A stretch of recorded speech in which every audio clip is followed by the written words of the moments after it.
Alors dans la paroisse Saint-Guillaume, nous aurons bien sûr, comme dans toutes les paroisses, les 3 dimensions du carême, la prière, le jeûne et le partage. Comment ça va se traduire? Eh bien, au moment de prière, il y aura bien sûr des Eucharisties, des célébrations de la messe, mais également le sacrement du pardon qui va être donné toute une journée, de midi à 22h, le mercredi 14 mars, en l'église du Sacré-Cœur, et c'est une journée du pardon pour tout le doyenné de Bourges. Nous aurons bien sûr toutes les liturgies pascales de la Semaine Sainte, et puis nous aurons, pour ce qui est partage, nous aurons une journée avec le CCFD.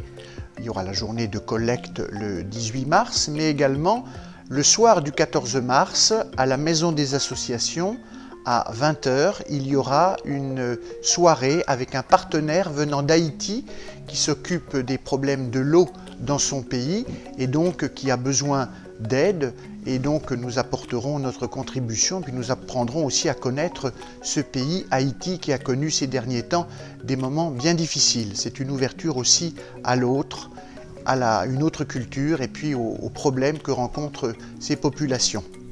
Nous aurons également une grande conférence qui sera donnée par le père Brice de Malherbe, qui est le vice-recteur de l'école des Bernardins à Paris, qui est professeur et qui donnera une conférence sur le respect de la vie aujourd'hui, sur les recherches embryonnaires, sur le génome humain. Et donc on voit bien avec la révision des lois de bioéthique tout le problème qui se pose, et nous aurons donc un éclairage qui va être donné donc le soir de cette conférence qui aura lieu le 22 mars à 20h30 dans l'amphithéâtre de l'Institut supérieur de Sainte-Marie.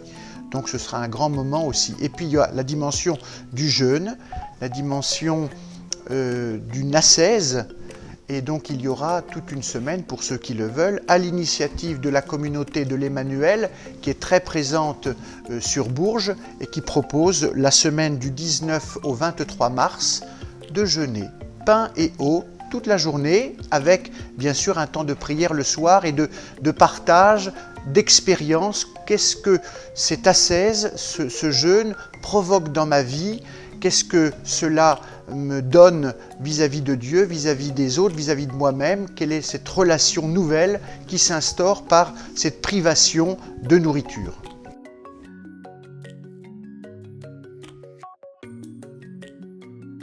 Eh bien, même prêtre, je reste avant tout un baptisé, un chrétien. Et donc moi aussi, je vais essayer de vivre ces 3 temps forts, ces 3 points concrets d'effort du carême, que sont la prière, avec peut-être davantage une méditation de la parole de Dieu.